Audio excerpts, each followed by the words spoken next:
Hi everyone. Thanks for dropping by my YouTube channel today and checking out this video. This evening on my workbench I have Roscoe's Breckwell brand pellet stove controller. Roscoe sent me this one because the auger was not behaving properly on it.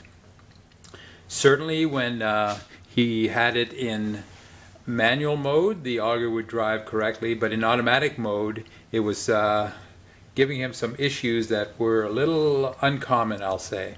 So after he checked out my YouTube video on troubleshooting, he determined that he had a problem with his controller, and we agreed that he could send it to me for repairs. So I received it today.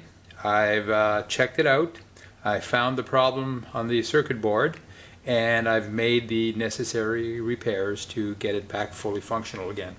So I'll go ahead and turn it on now, and when I do, I'll turn it on. I'll say it's connected to my pellet stove controller tester, which is partially built of a number of light bulbs. 3 light bulbs will come into play with this controller. The first is a light bulb that simulates the combustion fan, the exhaust fan, 1 light bulb that simulates the auger, and 1 light bulb that simulates the convection fan or the room fan. So let me go ahead and turn that on, and we'll see the combustion fan and the convection fan come on. There it is, we have that now.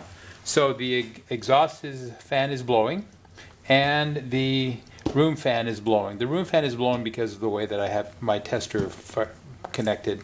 It's slightly different than an actual stove, but it basically bypasses the sensors that would be in your stove. So we have it on like I expected. The next thing we can do is check out the fan control. So of course I've got the high fan indicator down here, manual switch, which is a toggle switch. I can put that to high and you see the intensity of the light go up and down, which means the motor would be running faster or slower.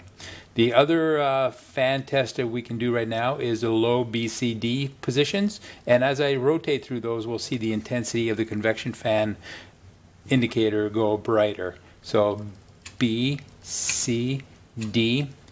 E and max do not have any change. So D, E, and max are all connected together on the circuit board, so they do not change the intensity of the light bulb or the speed of the motor.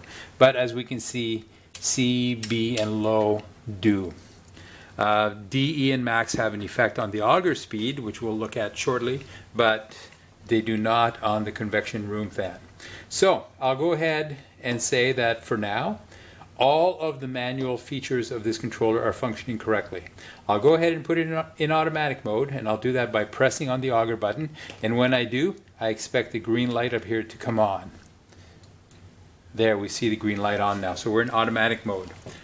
We're in the low position right now, so that automatic mode switch starts a 30-second approximately timer. And in about 30 seconds, well less now, as 30 seconds elapses, the auger will come on just for a moment. So let's wait for that to happen. When we do, check the little viewport here just above the word pellet, we'll see a green light come on. So that green light over here is the controller sending a signal out to the auger driver to drive the auger. So let's do that one more time. There, we see it clearly, just above the word pellet. I'll note that some pellet stove controllers do have the indicator light on the back, but they don't have the hole on the faceplate. So that's something for you, everyone who has an older pellet stove controller, to be aware of, that there may not be a viewport hole above the word pellet.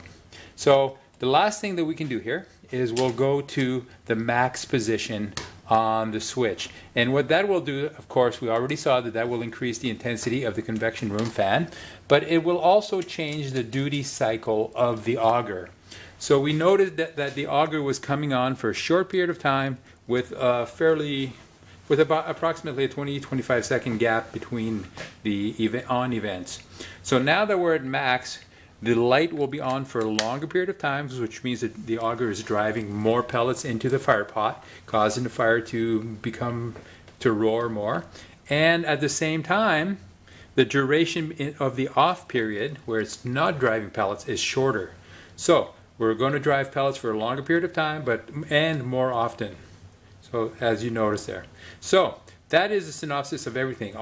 This controller is now fully functional. All the features of it work correctly. The circuit board, I inspected it. It looks good. There's no burn mark, no damages to the traces. There is not a fuse on the circuit board located here between the two switches. Some of you Breckwell pellet stove owners, you may have a fuse in here, and if that fuse is blown, I have a video about that I'll share a link with in the comment section of this video. But if that fuse is blown, you will have manual operation of the auger, but you will not get automatic operation. So check out that video if your auger is misbehaving. So Roscoe, I want to thank you very much for sending me your controller for repairs.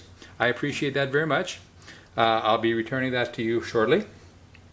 And all you other viewers, if you have a Breckwell pellet stove controller of your own, or any other brand for that matter, I service most brands.